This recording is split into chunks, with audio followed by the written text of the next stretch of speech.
Hi everyone. I went to a thrift store yesterday, my favorite thrift store. I have a video on it. It's called Lancaster Creative Reuse, and I wanted to share with you what I got there. So first thing is a frame. This is just something I'll use for wool applique. So it's just a basic frame. That was 50 cents, solid wood. And then I got some wool. I'm going to angle this down. So this is over dyed. It's a purple, and it's just a scrap. But what you do is you pick out the wool you want. It's just in big plastic tubs, and then they weigh it, put it all together and weigh it, and it's $5 a pound. This is also over dyed. Don't know what I'm going to do with it, but I added it to the pile. And this is some yardage. It's that's folded in half, so that's a really good size. It's not 100% wool, I don't think, because it has kind of a sheen to it. But I thought it would be perfect for fall patterns and pumpkins. And I may over dye that a little bit. I got this big piece of brown, which was obviously a skirt because it has darts in it. But it's a great big piece for backgrounds, either for wall hanging or table runner.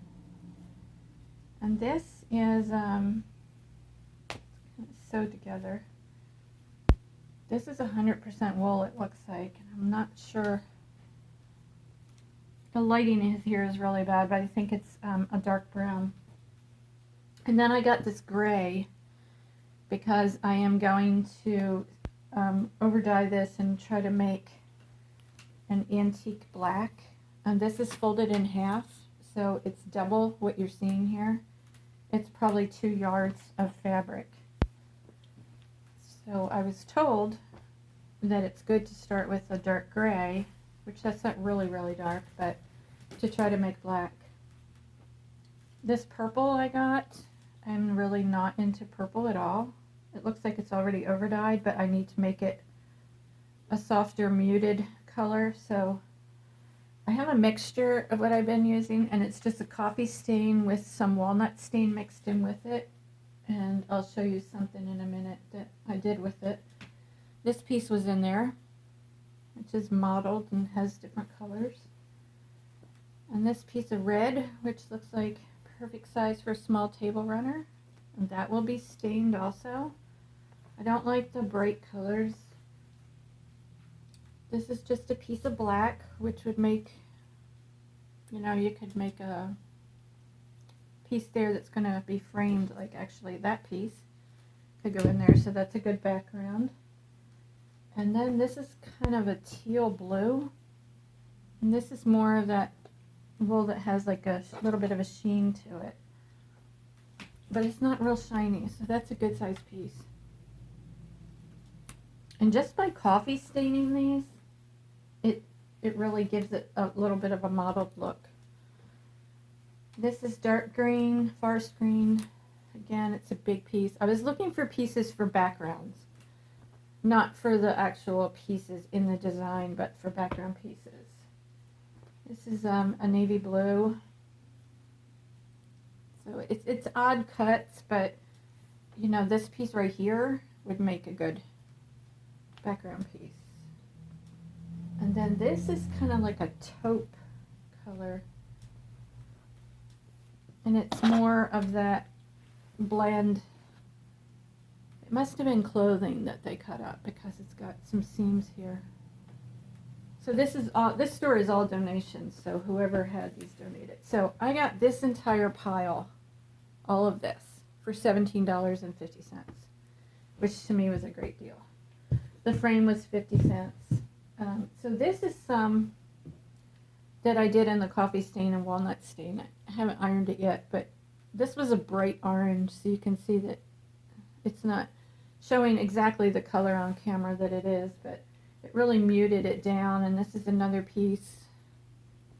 It's showing more of a bright orange on the camera. This was bright yellow, and now it's a very muted, muddy color.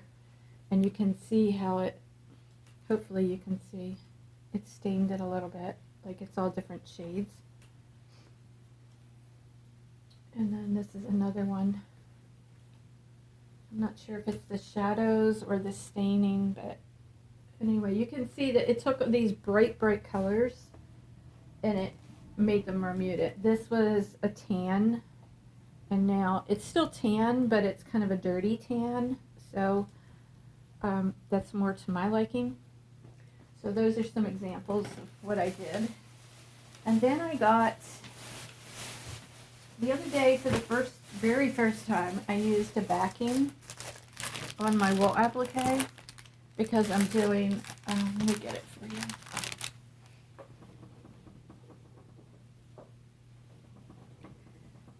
I'm doing this large piece that's 23 by 23. So I put this backing on it, and what it is iron-on Pellon, I think it's called, and it's a lightweight interfacing.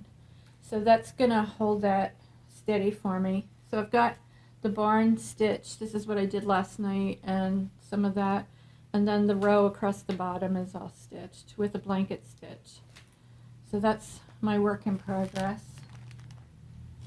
So that was the first time I ever used it, and it really firmed up the fabric so that, you know, when you're using the wool, it tends to get out of shape a little bit. And so after I put the interfacing on, I was able to square it up really good. So at this thrift store, I found this Pellon, lightweight, the exact same thing. This was $1. And I don't know if you can tell, like, see how many times around that roll goes? That was $1. I really stocked up because I think I'm going to be moving from the area soon, and I don't know if I'll find this stuff where I'm going, so I got it while it was here. Doesn't take up a lot of room. This is another bag for 50 cents. And this was $1. Fusible interfacing.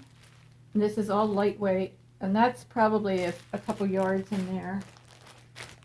This is 4 yards for $1.25. You can see why I love this store. 4 yards for $2. And this doesn't say how many yards, but that was $1.25. Let's see how much is in here.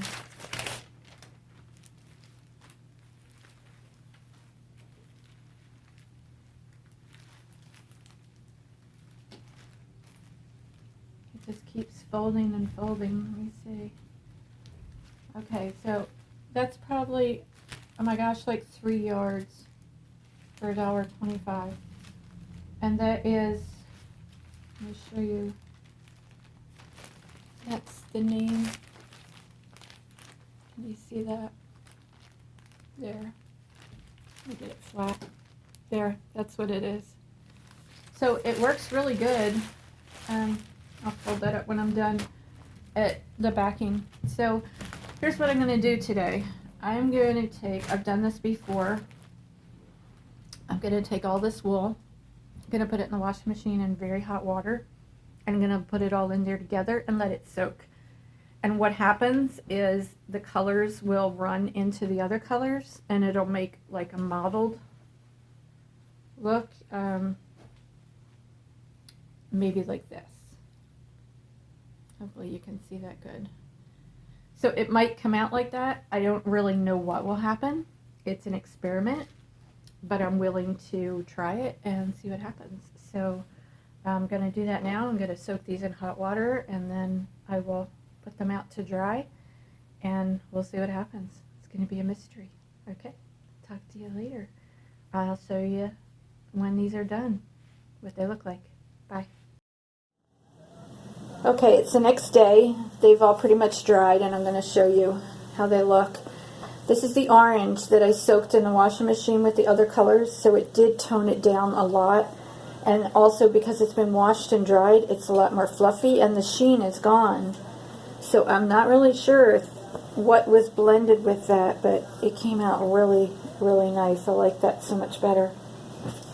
That might be the only one that really made a huge difference in. The rest I took and I put them in the coffee and walnut stain mixture. This is the purple.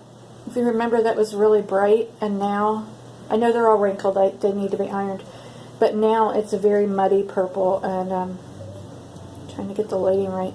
I like it much better now.